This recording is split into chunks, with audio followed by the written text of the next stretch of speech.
on the people in that entire city who was actually from the state of North Carolina. I was talking with, what was the woman's name who drove me here? Beth. I was talking to Beth about how everybody who no longer lives in New York now lives in Raleigh, North Carolina. So I feel very much at home, but I just need to make sure that y'all all understand what I mean when I say y'all. Okay, no communication. Use guys, yeah. But just, you know, I shouldn't do this, but, you know, just for the fun of it, just to get you accustomed to a good Southern accent, I'd like for everybody to pronounce the word grits.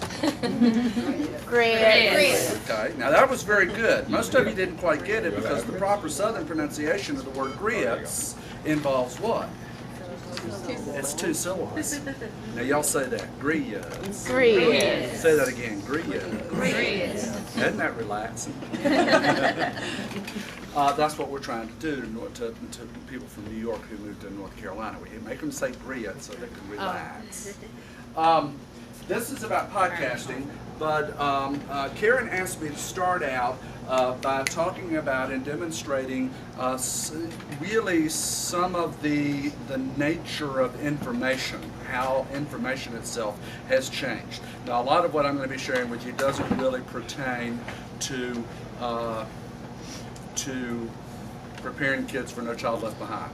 You know, for the kind of instruction that you know we have to do these days. However, I think that it is critical for all educators from pre-K, you know, all the way up to university level to be understanding and to be paying attention to how the nature of information has changed. Because my main shtick when I go out and do addresses to administrative groups and school board groups and things like that, my main message is that the nature of information has changed, and as a result, our definition of literacy must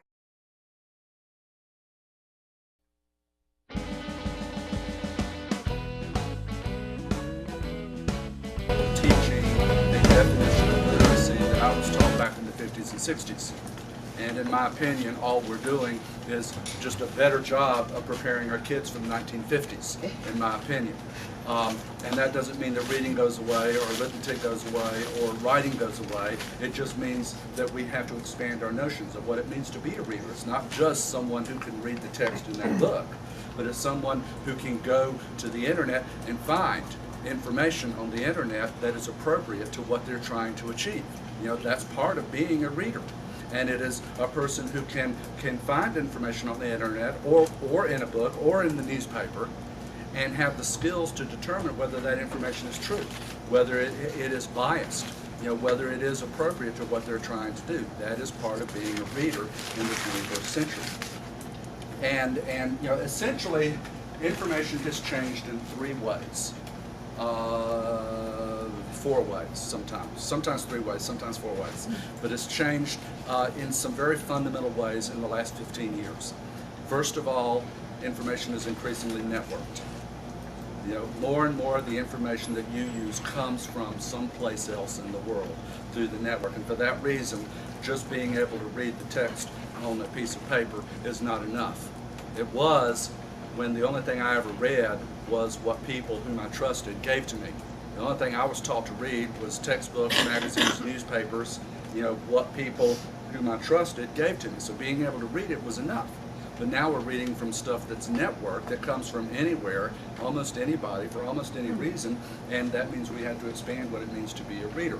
Information, so number one, information is increasingly networked, and at some point in the next 10 years will be almost exclusively networked. Information is increasingly digital, and sometime in the next 10 years it's going to be almost exclusively digital. And for that reason, arithmetic is still there, but today everything is made out of numbers.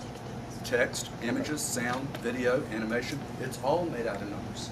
And for the same reason that we have to continue to teach kids how to add, subtract, and count and measure numbers on a piece of paper, we also need to teach them how to process images, how to process sound, how to process video, how to process animation, how to process text.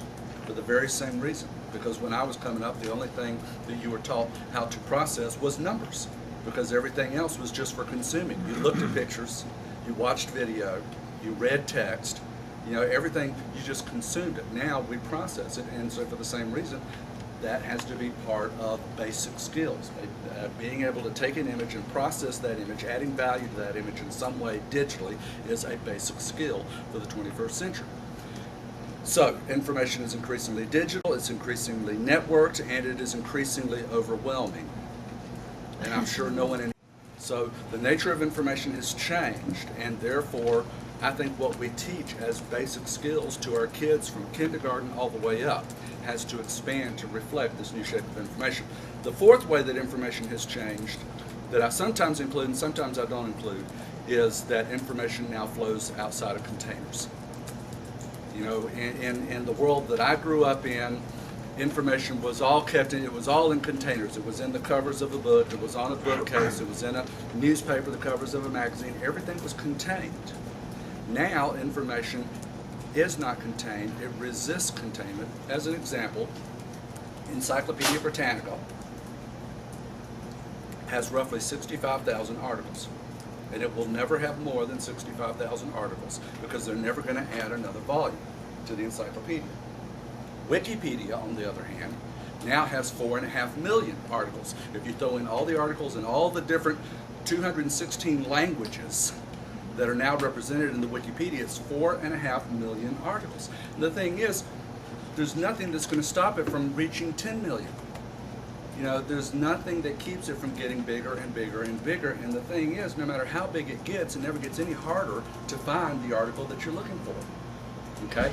The problem with that is, the challenge from a literacy point of view is we can no longer be gatekeepers. If you can't contain information inside of a book, inside of a bookcase, inside of a classroom, if we can no longer contain information, then we can no longer be gatekeepers. And a lot of teachers, a lot of librarians, who's a librarian here? Okay, a lot of librarians still think of themselves, you know, and I'm sure Karen doesn't, but a lot of librarians still think of themselves as the gatekeeper. And the thing is, they are standing stalwartly at that gate, guarding the information, completely ignoring the fact that the walls and the fences are gone. And the information is flowing willy-nilly. It is an ethical imperative that we teach kids how to be gatekeepers. Being your own gatekeeper, having the skills to make the decisions on what information is appropriate to what you're trying to achieve, is now a personal skill. It's not a skill just of librarians and teachers and editors and publishers. It is a personal skill for everyone. It is a literacy skill.